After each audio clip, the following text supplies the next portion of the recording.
Hello guys, welcome back sa ating YouTube channel Opinion Mo TV. At ngayong araw na ito nga mga idol ay magbibigay tayong muli ng isang reaksyon at opinyon patungkol sa mag-iina na kung saan nga mga idol ay sariling ina sinunog ang kanyang tatlong anak mismo sa loob ng kanilang pamamahay. At tila hindi na nga mga idol matatahimik pa ang mga pangyayari, lalo na nga mga idol ang mga iniwang pamilya ni na Joyce at ang kanyang tatlong anak na kung saan nga mga idol ay labis na naghihinagpis at nagdurusa. At ang labis nga mga idol na naapektuhan sa nangyari ay walang iba nga mga idol kundi ang ina ni Joyce na kung saan nga mga idol ay labis na nagulat at naghinagpis dahil sa pagkawala ng kanyang anak at ng kanyang tatlong apo. Subalit ang labis na masakit nga mga idol sa nangyari para sa ina ni Joyce ay ang hiwalay itong inatid sa kanilang huling mga hantungan. At dahil nga mga idol sa nangyari ay labis na nagtanim ng sama ng loob ang ina ni Joyce sa asawa mismo ni Joyce na kung saan nga mga idol ay sinasabi na sinadya di umano ng asawa ni Joyce na iwan ang bangkay ng kanyang asawa na kung saan nga mga idol ay inuna niya ang kanyang tatlong anak at parang binaliwala lamang ang bangkay ni Joyce. Yung pong aking tatlong apo, nabigyan po silang magandang libing. Opo. Pero yung po yung aking anak, iniwanan nila sa private hospital. Inabando na po yung aking anak. Sabi ko dun sa aking manugang, bakit yung dalawa kong apo dadalhin mo sa ospital sa sabi nyo? Bakit mo iiwanan mo yung aking anak dito? Sabi ko pong ganon. Ang sabi po niya, uunahin ko pa ba yan, Nay? Sabi ko, bakit?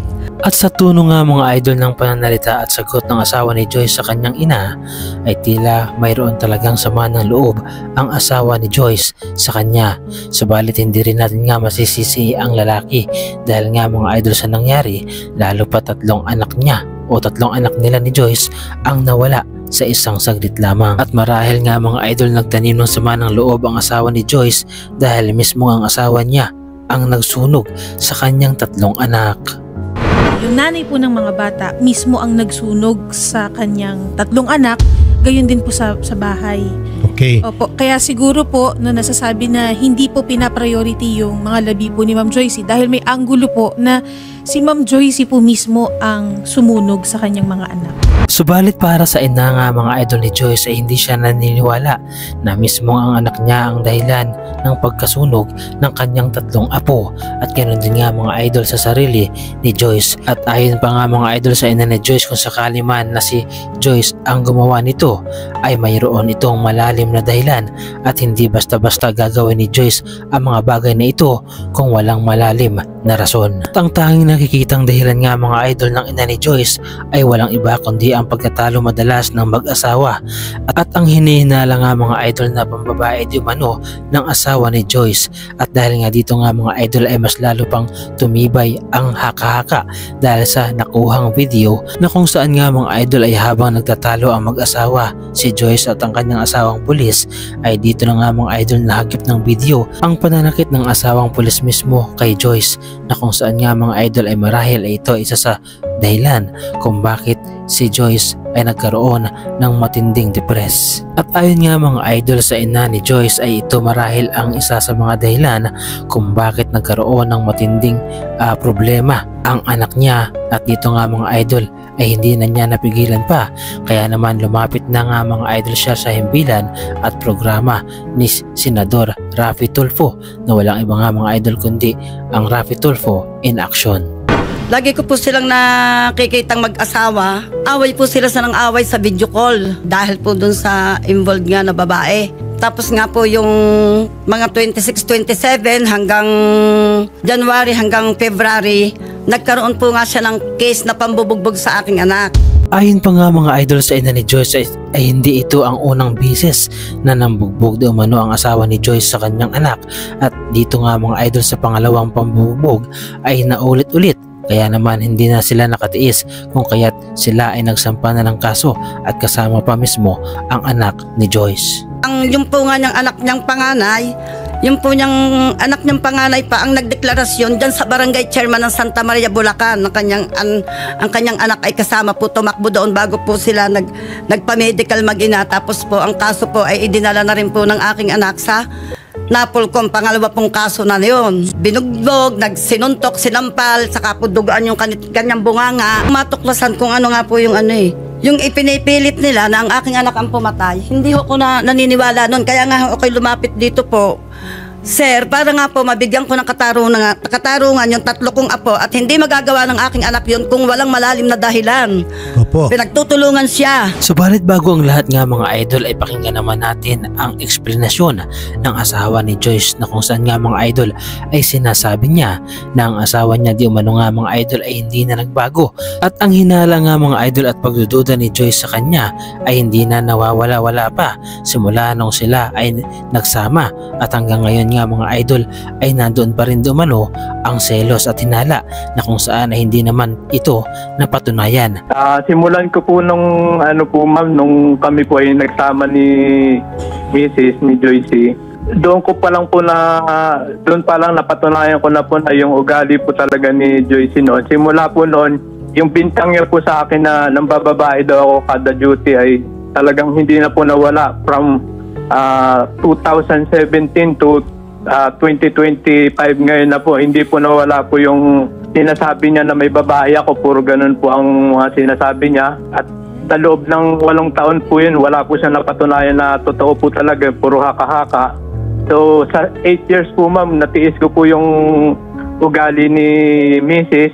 Tiniis ko po yun para hindi po masira ang aming pamilya. Alam po ng biyanan ko po yan, nagkakwento po ako sa kanya. Personal po akong nagsasabi ng problema na sabi ko po na yung anak niyo po ay talagang hindi na po nawawala ng mga sinasabi sa akin, puro masama, puro ako doon ng mababae, wala naman po napapatunayan. At ang tungkol naman di umano nga mga idol sa mga kaso na isinampa laban sa kanya at sa kanyang magulang ay at ang video nga mga idol na nakita ay mismong si Joyce di umano ang nagpo-provoke at wala daw di umano siyang kamalay-malay mga idol na siya ay kinukuhanan ng video habang sila ay nagtatalo. Kaso naman po sinasabi niya ma'am ay siya mismo ang gumagawa ng nagpo-provoke po siya para talagang ma-frame up ako. Yung video po ma'am na yon ay talagang nagulat din ako na binidyo niya pa talaga kasi hindi naman po kompleto yung video na yun eh. Ang katotohanan po talaga noon, talagang pinrovoke niya ako. Hawak ko po yung anak ko, sipa po siya ng sipa, suntok po siya ng suntok. Yung anak ko ay tinatamaan po kasi ayaw pong lumabay yung anak ko, yung maliit, si Cairo. Yakap po ng yakap sa akin, iyak ng iyak. So, suntok po siya ng suntok, sipa siya ng sipa. Tinatamaan po yung anak ko. Tapos, dudukutin niya po yung mata ko, ma'am eh. Hindi ko na po kayang nakikita yung anak namin ang sinusuntok niya. Sadyang napakasakit nga mga idol ang pangyayari na ito na kung saan nga mga idol ay wala namang sino man ang mayroong kagustuhan at dahil nga mga idol nangyari na ang mga bagay na ito ay mas mabuti pa na tayo ay magpatawaran na lamang. Kaya naman nakiusap nga mga idol ang asawa ni Joyce na kung saan nga mga idol ay sana ay matanggap na ng ina ni Joyce ang mga pangyayari dahil siya daw di umano ay pinipilit niyang tanggapin ang katotohanan na wala na ang kanyang 3 anak at ang kanyang asawa. Subalit masakit pa rin nga mga idol para sa kanya na mismong ang ina ng kanyang mga anak ang pumatay sa mga ito. Sana makayanan mo yung kasi ako nga kinakaya ko kahit masakit. Tatay din ako, magulang din ako. 3 yung nawala sa akin, pang-4 yung asawa ko. Yung pinakamasakit po dyan ay yung asawa ko pa mismo ang pumatay sa anak ko pero nananahimik po ako, hindi po ako nag-iingay, hindi po ako gumagawa ng mga pagkakaguluhan kasi ayaw kong masira ang pamilya natin. Iniingatan ko yung reputasyon natin, both sides. Kaya lang hindi nyo po natiis yung hindi nyo po nakontrol yung sarili nyo. Ako rin po ay humihingi po ng sana po irespeto po ako ng mga tao sa mga nakikinig. Huwag po kayo basta-basta na lang pong manghuhusga ng kapwa nyo kasi hindi nyo po alam ang katotohanan. Masakit po sa side ko po yun, masakit po sa pamilya namin na naririnig na ganong klaseng tao kami kahit hindi naman po. Tama po ako at hindi po yun biro na mawalan po kayo ng anak at saka asawa. Sana na pag-isipan nyo mabuti yung mga gagawin nyo kasi nire-respeto ko po kayo. Kayo po ang magulang ng asawa ko. Basta, Alam niyo po kung gaano ko kamahal ang anak nyo. Subalit ang ina naman nga mga idol ni Joyce ay tila hindi pa rin naaalis ang kanyang pagkadismaya at galit sa asawa ni Joyce, na kung saan nga mga idol hanggang sa kahuli-hulihan di umano ay iniwan niya sa ere ang kanyang asawa at iniwan pa ito sa ospital. dapat, hindi mo inambando na ang aking anak at sabay-sabay mo na dinala sa Isa Avenue. Dahil alam mo namang walang kumpletong gamutan sa ospital na yon. Gano'ng kalaki ang aking pinagbayaran na lahat ay pagkakautang ko na iniwanan mong obligasyon, 92,000. O, saan ko lahat kinuha yon? Utang ko sa aking mga kaibigan, sa mga kamag-anak ko, para lang mailabas ko doon. Samantala iginiit ng nanay ni Joyce nga mga idol na hindi siya naniniwala na ang anak niya mismo nga mga idol ang sumunog sa kanyang mga apo at maging ang sarili niya nga mga idol ay sinunog din. At kung sakali naman daw di umano nga mga idol na ginawa ito ng kanyang anak ay mayroon itong malalim na dahilan kung bakit ito ginawa ni Joyce. Hindi po ako naniniwala doon. Sino po? Kaya nga po ako ay lumapit sa inyo para po malinawan nga. Opo. Dahil po ito, ang aking pong anak, nakapagpa-blatter pa po daw siya na ang kanya daw mga bigas, grocery at ATM kinukuha sa kanya. Pinagsimalaan po ng galing. Sino raw po yun? Yung pong biyanan niyang babae. Okay. Tapos po noong alas 3 ng madaling araw, panibagong blatter pa uli niya, nandiyan po yun sa barangay chairman ng Santa Maria tungkol sa biyanan niya. Minsan talaga mga idol sa buhay ay dumadating sa atin ang matinding problema at minsan ay buhay ang nawawala. Kung kaya't napakahirap para sa atin na mawalan ng mga mahal sa buhay at lalo tigit nga mga idol kung ito ay mga anak natin o ating mga magulang. Kaya naman pangalagaan natin at mahalin natin ang ating mga mahal sa buhay. Huwag natin bigyan ng matinding pasakit ang ating asawa at ang ating mga anak o ang ating mga magulang dahil kapag mayroong mangyaring hindi maganda ay tayo rin ang labis na maaapektuhan. Kayo mga idol, ano ang masasabi ninyo sa reaction video na ito?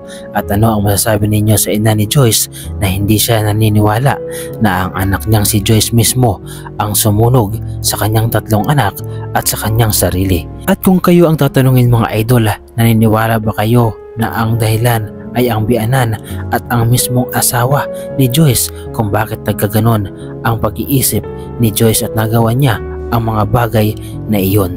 Ano ang masasabi ninyo mga idol sa reaction video na ito? Ibahagi mo naman ang iyong reaction at opinion sa ating comment section.